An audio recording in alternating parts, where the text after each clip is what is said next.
Hi everybody, Mike Underwood here with another Genrenauts design diary.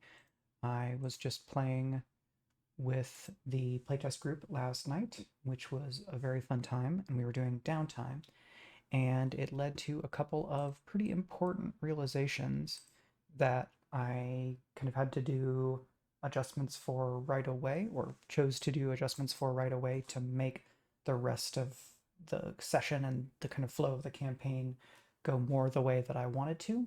And so I wanted to get a few of these down for my own records and to share with you all during the process. So in the draft that existed earlier, I had I had renown as what you get from doing missions, and renown kind of was both rep and coin in Blades in the Dark terms, kind of smushed together, because it was what you got from missions, what you used to go up in tier, where you needed to get X much renown to go up in tier, which in Genrenauts is clearance level, kind of representing the status and resourcing that is given to your team. But I realized as we were thinking about doing downtime stuff, because the characters were in a position where they would want to buy more downtime actions, that if renown is the currency to buy more downtime actions, the scaling on renown is wrong. If you're very familiar with Blades and Forge in the Dark, you might already know what that means, but I'm going to break it down. In this game structure, rep is what you get for doing missions. So it's reputation, it's a little bit of like status within the type of community that you're in. So in Blades, it's like your rep among criminals. And Beam Saber, it's your rep among squads, and so on and so forth. So renown is the analog to rep in the earlier version, and now I'm shifting it over to be a different version of an analog to both rep and coin. Normally, for a mission in a Forge in the Dark game, you get 2 rep as a base, +1 if the target was like higher tier, +1 if the score or the job was like especially big or especially flashy, and you might take a penalty to rep if um, if any number of bad things happen, like if you piss off too many people, or maybe if you're at war, you don't get as much rep. And so there's a few different things, but it's 2 per mission, plus or minus a little bit. Coin is given on a scale of 0 to 10 for every mission, where 0 coin is basically pro bono work, or you're doing something to get a favor, or your payment is not in coin. And 10 is like gigantic score. If one person did it on their own, it would be enough to kind of move your lifestyle up a full rank on its own, because that's how like you put money away and it goes into a stash, and then stash informs your lifestyle because you're able to live off of your like earnings and your assets and things. So if you get renown under the scale of 2 plus or minus a little bit, and you're spending it the way that you would spend coin in Blades, where you get coin at a rate of 0 to 10 per mission, then each renown costs so much more proportionally than each coin would. Because in a Blades game, if you spend 1 coin to get an extra downtime, that might have been 1 of 4, 1 of 6, maybe even 1 of 8 or more coin that you got for that job. If you spend 1 rep for an extra downtime action, which some things in Blades let you do, I think the Vigilantes playbook will let you do that, you're spending 1 of 2, 3, maybe 4 that you got for the mission. So each of those downtime actions, or a boost to downtime action, costs proportionally somewhere in the territory of 2 to 4 or more times as much. And so that math doesn't line up. It would mean that teams would probably would be much more likely to spend most or all of their renown just on downtime actions when they needed to, especially when things were in a crunch situation like they were for this team here, because they just finished a 2-session big mission with like a boss fight, and the crew came back and most of them were very stressed, and 2 of the 3 were pretty hurt, a level 2 or a level 3 harm, 1 in each case. So the amount of downtime that they had because of an entanglement was they only had one downtime each. And so one time downtime each plus having to spend renown to get downtime actions instead of spending coin, and the scale at which you get renown versus the scale at which you would get coin and blades, all that put together, all that added up and made me go, oh, this is not how I want things to work. So what I've done for the meantime is I have changed the renown award structure to be analogous to the coin reward structure. So a mission will award 0 to 10 renown versus 2 plus or minus a little bit renown. And what that means is that groups are much more free to spend renown as kind of social capital within their Genrenauts headquarters, within their branch. And so that looks like calling in a favor to get more resourcing so that you can take a ship back to one of the genre worlds to do some cleanup and reduce ripple. It might look like the medical bay having to burn through more resources to get one of the team members back on their feet faster so that they can get back into the field. And so that math all makes sense to me, because for Genrenauts, it's not about the money, it's about how much you are asking of your colleagues and how far your kind of social line of credit will extend. Okay, you just did a big mission dealing with a big breach, so you really, really put in the hours and did a great job. So we're going to extend you a few more privileges when you really need to, or we're going to feel comfortable giving you the resourcing that you need to get your team back in the field because of how great of a job you've done. What that means is that because I've switched renown to be more like coin, I'm removing what is effectively rep, and coin is becoming that thing. In core blades, you need a certain amount of rep, and then you spend coin. And so like in Scum of Villainy, you need a certain amount of rep and you spend coin. In Blades, you need a certain amount of rep. I don't remember if you spend coin. But in some of these games, you need to fill one bar and spend from another resource. Now for Genrenauts, I have switched from a system where your tier goes up just in full ranks, your 0, 1, 2, or 3, to what's more like Blades, where you have weak hold and strong hold at each tier. And so you start the game at 0 clearance level, but with a strong hold. And then if you get 12 renown and you spend all of that renown, you will go up to clearance level 1 with weak hold. And what that looks like is you have kind of gotten a promotion, but people are still trying to figure out whether it's going to stick, whether you are going to be able to perform at that higher level. And so that means that instead of having to spend 12, 24, 36 renown to go from clearance level 0 to clearance level 3, which is currently the highest that I have available in the book. So you'd only need 36, but you're earning it on a scale of 2 plus or minus a bit every mission. It's switching to, you need 12 to go from 0 strong to 1 weak, and then another 12 to go from 1 weak to 1 strong, another 12 to go from 1 strong to 2 weak, another 12 to go from 2 weak to 2 strong, and then another 12 to go from 2 strong to 3 weak. And so that is 60 renown total to go from the lowest rank to the highest rank. 72 if you want to get all the way up to 3, to clearance level 3 rank strong, which there may be some times when you'd want that because there's places where you can lose renown or take a penalty to renown. And so if you're earning probably 4 to 6 renown on average, then it's going to be like 10-ish missions if you don't spend any renown on downtime to get across, to kind of go from 0 to 3. And that's also assuming you suffer no renown penalties from any entanglements or anything else. In practice, you're probably going to spend between 1/4 to 1/3, maybe a half of the renown that you get on downtime actions to increase your healing or to take extra actions and things like that. It makes the abilities that give extra downtime actions really powerful, which I want them to be, because most of the time when you have something that gives you downtime or improves downtime, you're not getting a whole lot else. Other abilities, it's like 2 or 3 clauses, each of which is a benefit that you get. So this makes the downtime things cooler.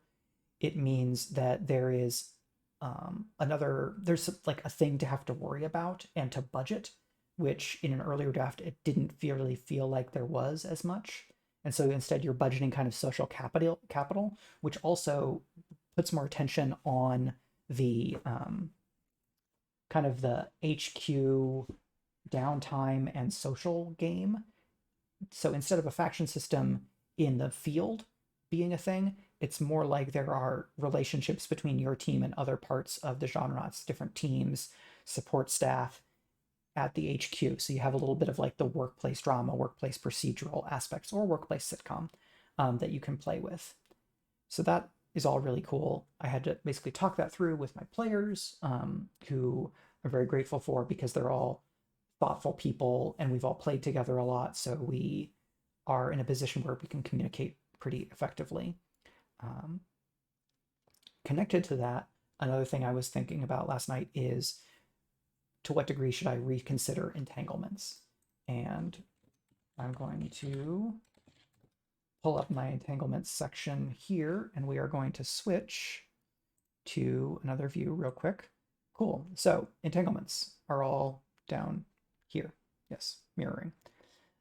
So I have 3 tables like in a lot of the other Forged games. So after a mission, you roll entanglements, and some entanglements are at HQ and some entanglements are in the story world. I wasn't quite comfortable or happy with the idea that entanglements would be only in the story world or only at home. So I currently have this split system, which may or may not prove to be ideal. I think thinking about the fiction, some of the entanglements are in the worlds, and some of the entanglements are at HQ for Charlie team, the team who are kind of the protagonists in the series. Like spoilers for the end of season 1 of Genrenauts in prose. King getting removed from the team lead of Charlie team is an entanglement. It is kind of backlash or the world pushing back on the team for what they have done because they like kind of broke protocol to go and deploy for the epic fantasy mission in the way that they did, and they were kind of getting punished for Leah surfacing her theory about a rogue Genrenaut.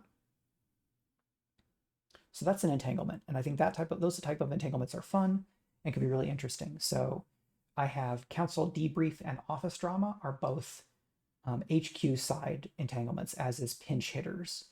Old friend is a story world side entanglement. Flipped is a story world side. Pinch hitters is kind of both, where you have to go and do a mission outside of your beat because some other team is not available or they're on yet another mission in their beat. So that's kind of HQ side and story world side. Spillover is story world side to HQ side, where basically some ripple from a breach, even in a mission where you kind of resolve the breach, that some ripple had kind of trickled over to your world and messed something up in your life, and you have to deal with it. Unstable patch is the entanglement that we rolled for this team, and an unstable patch says loose ends create a new breach in the region of your last mission. Each team member may only take 1 downtime action before the next mission as you rush back into the field, and the team automatically fails their intel roll. So you get a result of 1 to 3 on your intel roll because you didn't have the time to gather as much intel. This used to have a 3rd clause. I don't exactly remember what it was, but unstable patch is actually kind of 3 penalties in one. One is everybody loses a downtime action. 2 is you fail the intel roll. 3 is that in having to do 2 missions in the same region back to back, your ability to reduce ripple that you would have accumulated from doing the mission in that one region is drastically reduced because each mission gets its own ripple, because ripple is an analog to heat. And so, okay, you did a mission, it was a good job, but you caused some waves. Like you had to be kind of, sorry, car going by. You had to be like on screen, and so you disturb the world more. So you got 4 ripple from this mission, and then you get an unstable patch, and you have to go right back into the field, and you get another 4 ripple, and nobody spent downtime reducing ripple in that world. So the 4 becomes 5 due to the ripple escalation rule that I have, and then you get another 4. Well, that's enough for a breach. So it's kind of 3 penalties, which means that I'm thinking about dropping the automatic fail of the intel roll or the lose 1 downtime action, because 3 penalties is a lot. And while we were talking about entanglements last night, I went back and looked at the entanglements in core blades. And so the heat 6+ entanglements on core blades flipped. One of your contacts becomes like starts working for somebody else. Interrogation, you get kind of brought in for interrogation, and you have to pay them off with 3 coin, or they beat you up with level 2, and you get level 2 harm, and you tell them what they want to know. You take 3 heat. So that's 3 penalties, and you can resist 2 of them. Or you can basically pay off 3, you can pay 3 coin, which is not nothing. So that's lose 3 renown analog. Or you take 2 penalties, 2 level 2 harm, and 3 heat. So that's a lot, but maybe it's not as much as an unstable patch. And then demonic notice is basically a demon gives you a job. You have to take the job, or take the job, deal with the demon, or lose 3 rep. So again, 3 rep as a penalty versus 3 coin. Show of force is some other group that you have a negative stats with makes a hard move against you. They take a claim, or you're going to war. And then arrest is the theoretically the worst one, which is just blue coats come and arrest one of the people in your team. And you either end up in prison, where prison has its own mini game, or you have to do a bunch of different things to fight them, pay them off, or whatever. So comparing those entanglements, the ones that I have written for the Ripple 6+ chart are a little harsh. And so I'm thinking that I may back off some of those. What we did for the playtest is we kind of played it as written. So only 1 downtime action. They're set up to kind of fail their intel roll, even though one of the players did kind of increase readiness, which impacts the intel roll. So I'll come back to that and reconsider it when we get to the next mission, which will be the next time we play. So I'm kind of thinking about and reconsidering some of these entanglements. Support the stream. I'm going to actually go to the other one. So that's one of the things that I was thinking about, and I'm going to go back to my notes. Yeah, something about entanglements that I also wanted to talk about is that for me, entanglements are one of the reasons why Blades games and Forge games tend to accumulate this cool momentum, because in Blades, you've got this faction system, and the faction system informs and is informed by the entanglement system. And so they move together. In Genrenauts, entanglements interacts with the breach, basically ripple, breach, and storyline clocks, where an entanglement might make ripple rougher, or it might set you up to accumulate more ripple. Ripple feeds into breach. Breach escalates toward kind of a series finale, because if it reaches a certain level, you get kind of an end game mission, like the kind of start in a desperate position mission. And this is informed and inspired by Girl by Moonlight by Andrew Gillis, which is coming at some point, and I'm very excited to get to play it on stream somewhere maybe in the next year. There are some plotties, so stay tuned for that. I wanted entanglements in Genrenauts to feel like it was contributing to that like ratcheting up of pressure and stakes that happens in a serial episodic show over the course of a season or over the course of a series, but not necessarily to like crank things up so much that it feels like there's a big tone shift. In Genrenauts, I want a tone shift to come from a breach advance, where like, oh, okay, if you get breach in epic fantasy might trend toward grimdark instead of like epic heroic fantasy. That's where I'm looking for tone changes. So there's a question of whether the entanglements are too much of an escalation all at once, and whether I should maybe dial back some of them, because grounded, which is another one of the entanglements on 6+ Ripple, you lose your whole renown track, which is less of a penalty because renown has switched to the coin payout scale, but it's a lot, and there's another penalty. So I may drop one or the other of those because I think I overwrote the entanglements. It may be that I want to stick with that and make it so that, oh, okay, yeah, if you end a mission um, where the region has 6+ Ripple, that's really bad. You really want to manage that Ripple. And that puts more of an onus on the team to spend more renown and more of their downtime reducing Ripple by basically doing follow-up and cleanup after missions to attend to Ripple so that it doesn't kind of propagate and get to the point where they're ending up with 6+ Ripple at the end of every mission, a few sessions or like maybe a half dozen sessions into their campaign because they've been focusing on other things, on projects, versus keeping track of Ripple. So that's a balance, and a lot of things interconnect in the campaign scale of a Forged in the Dark game. And I think that's really fun, but there can be a delicate balance, and that's just going to take more testing and probably internal testing, and then getting people who are not me, who are not connected to me in any way other than this game seems interesting, I want to play test it, getting feedback from them on the campaign scale about whether they feel like these entanglements are too rough or whether the fact that they are rough is fun because it gives them certain incentives and disincentives on how they want to play.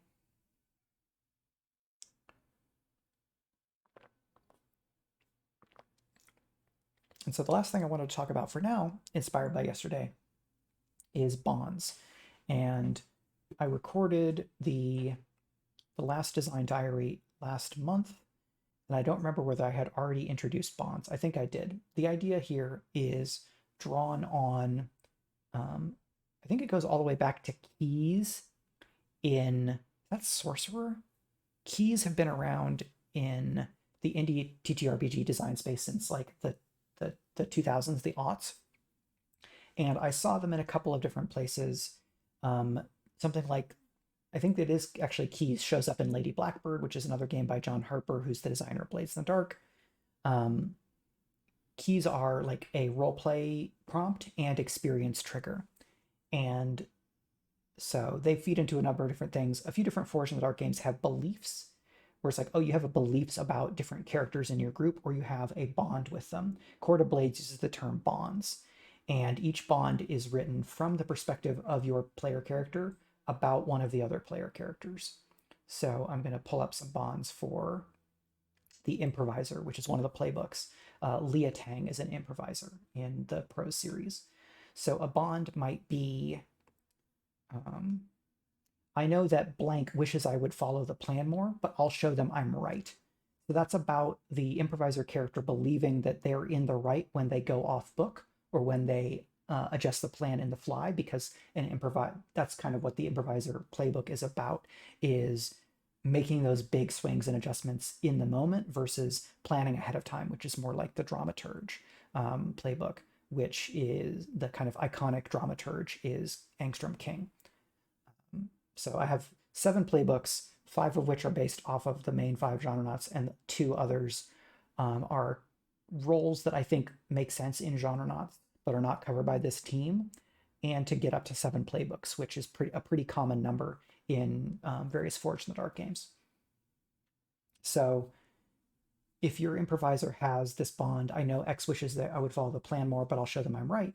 It says, it shows that the improviser character kind of has something to prove to this other character, and it is kind of receiving a bit of a belief from the other player character.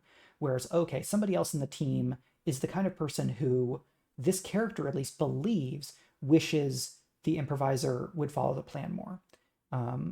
Because these bonds are written where they are from the perspective of the player character, they're a little bit less dependent on full buy-in from the other player character, but you should get full buy-in anyway. Bonds, what I would like is for people to select bonds when they're doing session 0 and building the team, because it gives you initial relationships between your different characters of like what you think of each other from training, or what you think of each other from the first couple of missions that you did before the game starts.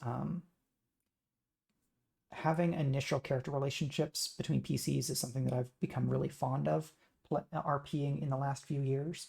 And I was excited to bring something like that into the game because in a lot of Forged games, one of the XP triggers is you expressed your beliefs, drives, heritage, or background. Background and heritage tend to be explicit, they are written on the character sheet. Beliefs aren't necessarily written on the character sheet. Drives are not necessarily written on the character sheet. Drives are written down in Rebel Crown as our beliefs. Um, and Girl by Moonlight, they're promises, which kind of take the place of beliefs and drives because they're kind of both together. So I've found in other Forged games that not having beliefs or drives written down made it harder to think about when you should take that XP. And having bonds lets me codify one of those. And so I may rewrite the XP trigger to you expressed your bonds, drives, like background and like heritage and background. And then I'll think about, do I want to be explicit in drives? Where, okay, character there's 4 PCs, so each character has 3 bonds and then 1 drive. I haven't decided on that yet. I think bonds, heritage, background is a pretty good amount of stuff that you can draw XP, like an XP pool from, because that's 3 options versus most class triggers are 1 or 2 options. But something else that I thought about because it came out in play is that after a really great RP scene between 2 of the player characters, one of the players reflected on the fact that the belief or bond that she had written down that the character had written down for the other PC was no longer applicable because they realized that this character had proven to herself that the bond was false. It was no longer true. And when they mentioned that, I was thinking like, oh, okay. And I like there being an extra XP payoff if you kind of push or pull on bonds, and then you have a fun like revelatory scene or some kind of scene that evolves the relationship between characters. So I think what I'm going to do is I'm also going to put in a prompt that, and this is again going all the way back to keys, because from what I remember, when you resolve or fulfill a key, you cash it in for more XP and then you replace it. So if you resolve, disprove, or kind of move past a bond in roleplay, I think you would get the XP for roleplaying it like normal, and maybe you get an extra XP, 1, maybe 2 extra XP because of the scaling. And I'm curious to see what that will do in terms of encouraging players to not just use bonds as a starting point, but as an ongoing kind of axis of interaction between player characters. Where I think I have 6 bonds written per playbook right now, but I will invite players to write their own bonds with a note that these bonds are written to fit kind of the expected positions and possible tensions from your playbook to possible other playbooks. Like, okay, these are written the way that they're written for a reason, but I may also supplement them with like common bonds or generic bonds that somebody can choose from. Where there's, okay, here's a set of bonds that someone in any playbook might have to another character on the team, because some of the bonds are more positive, some of the bonds are a little bit more antagonistic or assume a more negative or contentious relation, like a rival relationship between player characters. But I don't necessarily want to force anybody into having like, okay, you need to have a positive or negative relationship with one of these other characters. Other games are a little bit harder in their framing. Apocalypse World and Masks are games that come to mind in terms of, no, these are the options that we want you to use because we believe that they lead to cool RP.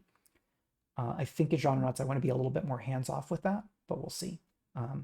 Everything is subject to change through playtesting and through getting a sense of to what degree and how successfully does this provide a tool set and incentive and or encouragement for players to play the game in a way that will be really fun for them and generate play that is the type of play I'm intending to generate through this game. Okay, this game is a tool set. It is inspiration and provocation to enable players to have certain types of experiences and tell certain types of stories to use to put to their own purposes.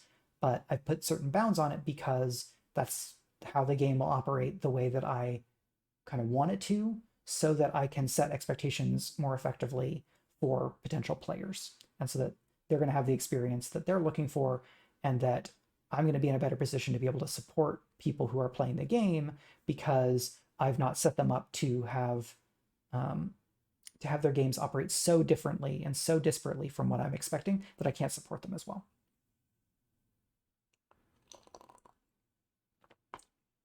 Someone could take Genrenauts, cut away everything that isn't the epic fantasy region, get rid of a lot of the like renown system, and just use it to play epic fantasy, like to play D&D. Like, okay, I'm going to use Genrenauts to play D&D because I like Forged in the Dark, and this game has the tools that will let me play an epic fantasy, and so we're just going to play D&D. You're a halfling, you're a tiefling. This playbook is kind of the analogous to the fighter. This playbook is what lets you be a wizard, and like I can drift it as far as they want. They can just take it and point it in a direction, and I'm not going to stop them. But I'm not going to necessarily be as well equipped to support them in doing that with the types of materials that I would be writing and providing for Genrenauts, because there's a big difference in where my intention is, what I think about Genrenauts, how I establish Genrenauts in stuff that is like canon in the fiction versus what someone wants to do. If someone buys this game and goes off and plays whatever else with it, they're very welcome to do so, and I'm happy and I hope they have fun.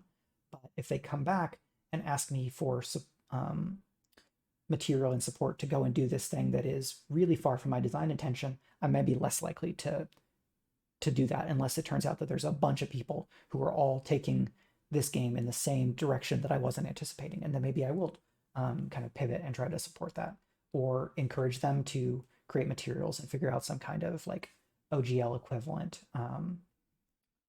so that they can do what they want to do and be able to share it with each other. So those are like kind of three big things that I've been thinking about in Genrenauts because of last night's playtest.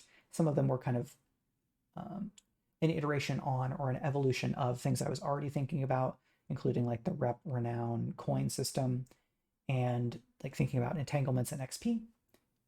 So that is that. I think that gave us at least a decent bit of material, and it gives you a look behind the curtain at what I'm thinking about and what I've been working on in design for the Genrenauts role-playing game.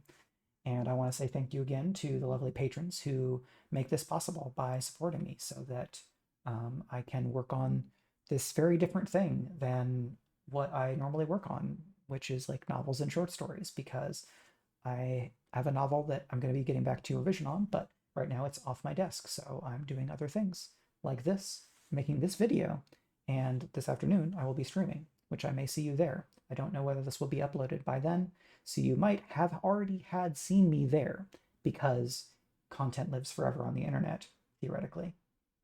All right. Thanks. Take care.